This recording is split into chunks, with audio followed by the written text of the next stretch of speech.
हजरत शीश अलैहिस्सलाम का वाक़या ये है कि जब पैगम्बरी मिली तो वो शरीयत सिखाने के लिए बिल्कुल तैयार हो गए, सिखाने लगे, दीन ईमान की राह बताने लगे।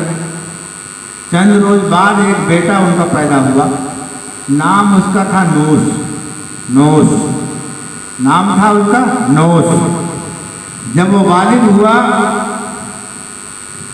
तो उसने अपने बाप और पाक परवरदिगार से यानी गुजारिश किया कि अल्लाह हमको ये बताइए कि हमारे वालिद साहब का किस तरह से निकाह हुआ था, उसके बारे में उसने पता लगा। तो हज़रत शीश अलैहिस्सलाम का निकाह इस तरह से हुआ है कि जिब्रील अलैहिस्सलाम माँ एक तबक ज़र्री तरह तरह के मेवे, अनार, सेब, नारंग, तरबूज, लेमू और तब वो अंगूर, वो अंजीर, खरबूजा वगैरह उसमें रख कर, और दूसरा तबक ज़रे सुर्ख उसका उस पर ढांक कर एक हूर के सर पर रख कर लाया और अपने चेहरे से नकाब लगाए हुए थे, सर पर रखे हुए थे और चेहरे पर नकाब लगाए थे। हूर अपने चेहरे से नकाब खोलकर सामने आई और हाजिर हुई। आदम अलैहिस्सलाम ने जिब्रील से पूछा ये हूर किस लिए है? तो हज़रत जिब्रील अलैहिस्सलाम ने फरमाया हक़ ताला ने इस हूर को बहिश से शीश अलैहिस्सलाम की ज़ौजियत को भेजा है। ये बात सभी को मालूम नहीं होगा, बहरहाल ये किताबों से साबित है, इसलिए बता रहे हैं। हज़रत शीश अलैहिस्सलाम की ज़ौजियत को भेजा है क्योंकि सब फर्जंद तुम्हारे सिवाय इसके जुब्त पैदा हुए हैं। आदम अलैहिस्सलाम इस हूर की शादी शीश अलैहिस्सलाम से कर दी और उस हूर को अरबी जुबान, उस हूर का जो जुबान बोलती थी वो अरबी थी और जो फर्जंद उससे पैदा होता वो अरबी ही बोलता था। हाँ, और हज़रत मोहम्मद सल्लल्लाहु अलैहि वसल्लम उसके नस्ल से हैं। बस आदम ने उस मेवे से कुछ आपको खाया और जिसने मेवे को खाया फजर ताला अल्लाह ताला दाना और पीना हुआ, मैंने बहुत चालाक और बहुत होशमंद और अक्लमंद हुआ। लेकिन उससे पहले जो और लड़के उनके हुए थे उन लोगों का किसी का निकाह हूर से, आसमानी हूर से नहीं हुआ। लिहाजा जो पैगम्बरान हैं, बुजुर्गान दीन हैं, गौस हैं, कुतुब हैं, अब्दाल हैं, अगर जोड़ा जाए तो इन लोगों का जो नस्ल मिलता है वो जाके हूर से मिलती है, बकौल इस हवाले से। तो अब आइए हम लोग ये जाने कि उनके बाद क्या हुआ। तो जब पैगम्बरी फिर उनको मिली तो वो शरीयत सिखाने लगे और दीन ईमान की राह बताने लगे। चंद रोज बाद एक बेटा पैदा हुआ, नाम उसका नूस था। जब वो बालिग हुआ तो शीश ने अपने दीन पाक पर रहकर इस दुनिया से वो फिर इंतकाल फरमाए। नूस भी बाप के दिन पर रहा और बेटा उनका हुआ कीतान। कीतान भी बाप के दिन पर रहा। हजारों खल्क़ुल्लाह अपने दीन पर बुलाया गया और हिदायत पाते रहे। फिर उनका लड़का हुआ महलाइल। वो बहुत खूबसूरत थे, तमाम जहान में बराबर उनके कोई नहीं थे। पूरे जहान में उनके जैसा कोई खूबसूरत नहीं था। मगरिब और मशरिक़ से खलाइक उनको देखने के लिए आती थी, हदिया भी लाती थी, गिफ्ट भी लाती थी। इनके ख़ानदान में हसमत व इज्जत व वक़ार ऐसी पैदा हुई कि सारे आलम में कोई नहीं था उस ज़माने में। उनसे फर्जंद बहुत हुए, आखिर वो अपने दीन पर गुजर गए। फिर पैदा हुए यज़्दयार, उनका लड़का हुए यज़्दयार, नाम था यज़, जो सबसे बुजुर्ग हुए। फिर उनका लड़का हुए महलाइल। जब दुनिया से रुखसत किए तो खलाइक इतराफ़ से उनकी ज़ियारत को आती थी और तोहफ़ा बहुत लाती। जब मुलाकात ना हुई तो मायूस होकर चली जाती। एक रोज़ इब्लीस आदमी के सूरत में आया और महलाइल के फर्जंद को कहा कि जायरान इतने लोग जो आते हैं, महलाइल तुम लोगों से बेजार हैं क्योंकि खलाइक तोहफ़ा लेकर बहुत दूर से आते हैं और तुम्हारे वालिद मरहूम को दीदार के लिए आते हैं। इसलिए तुम ऐसा करो कि एक उनका एक मूर्ति बना। इब्लीस ने वहाँ पर अपना चाल चला इसको इसलिए जानना चाहिए कि कहाँ से चला।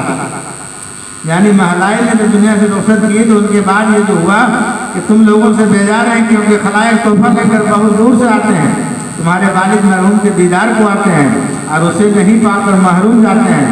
तब सबों ने कहा कि क्या करना चाहिए? तो शैतान ने कहा कि एक सूरत अपनी वालिद की शक्ल से मुसावा बनाना चाहिए, वैसा एक शक्ल बनाना चाहिए, तो खलायक उसकी ज़ियारत करेगी और पूजा शुरू होगी और महरूम नहीं जाएगी। लिहाजा उसी के कहने पर, उसी के बायस तुम्हारी इज्जत और हुर्मत भी बढ़ेगी। तो इसलिए हिम्मत भी बढ़ेगी और तुम्हारी इज्जत भी बढ़ेगी और हुर्मत भी बढ़ेगी। अगर नहीं करोगे तो सारे आलम में तुम लोग हकीर और नाचीज समझे जाओगे। सब मान गए और इब्लीस ने महलाई की सूरत बनाकर एक बुर्का उसके चेहरे पर डाल दिया। तमाम खल्कुल्लाह उधर से आते थे और आकर उनकी सूरत की ज़ियारत करने लगे। सब गुमराह हो गए। शैतान ने इन लोगों को बुत परस्ती में डाल दिया। बाद में एक लड़का पैदा हुआ, उसका नाम हुआ अखनून या इदरीस अलैहिस्सलाम, उसके बाद आया। तो फिर सब लोगों को उससे बचाया। लेकिन जब पैगंबरों का विसाल हो जाता है तो उनके मानने वाले बुत परस्ती की तरफ यानी गलत रास्ते की तरफ चले ही जाते हैं। इदरीस अलैहिस्सलाम भी जब पर्दा किए तो यही हुआ, उसकी नूह अलैहिस्सलाम भी जब पर्दा किए तो यही हुआ, मूसा अलैहिस्सलाम के ज़माने में भी यही हुआ, ईसा अलैहिस्सलाम के 12 हवारी मानने वाले थे, वो पर्दा किए तो फिर वही हाल हुआ। तो फिर हुजूर सरवरे कायनात जब दुनिया में तशरीफ लाए तो 1,25,000 ईमान वाले हुए।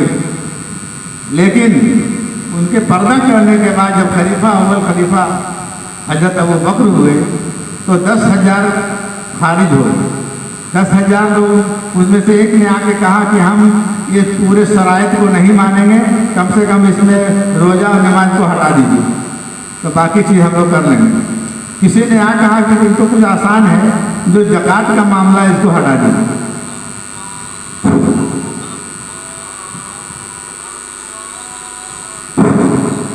उसके बाद अव्वल खलीफा दूसरे खलीफा तक बहुत शानदार रहा, तीसरे खलीफा 12 साल, चौथे खलीफा जब आए तो फिर वहाँ से शुरू हो गया। वहाँ पर भी हजरत अली करमुल्लाह वजह उस ज़माने में जब जंग का बारी आया तो 10,000 खारिजी हो गए, जो 10,000 धोखा देने वाले हो। अब वहाँ से 10,000 खारिजी का लाए और वही खारिजी में से अब्दुर्रहमान मल्जम था जो हजरत अली करमुल्लाह वजह का कातिल हुआ। अब जो यहाँ से आप गौर फरमाइए कि वहाँ के बाद फिर हजरत इमाम हसन को जहर किया गया। इमाम हुसैन अलैहिस्सलाम के साथ तो वो जानते हैं, फिर इमाम ज़ैनुल आबिदीन, इमाम बाकर, इमाम जाफर सादिक, इमाम मूसा काजिम, इमाम मूसा रज़ा, इमाम अली नकी, इमाम अली तकी, इमाम हसन अस्करी, इन सबों जितने भी गुजरे हैं हम लोगों के जो इमाम हैं, इन सबों को कत्ल ही किया गया, इन लोगों को शहीद किया गया है। तो अब उस ज़माने से आकर अब इस ज़माने में भी आइए कि ये सिलसिला जारी है। लेकिन अब चूँकि जमहूरियत है, कत्ल नहीं कर सकता है, कत्ल करने का अब पावर नहीं है, लेकिन गुमराह करने का तो पावर है।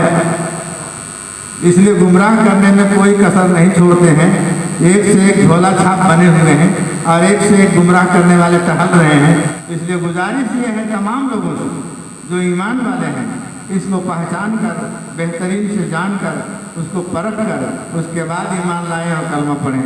वरना ठग के फेरा में अगर पढ़ेंगे तो दीन भी बर्बाद होगी और दुनिया भी बर्बाद होगी।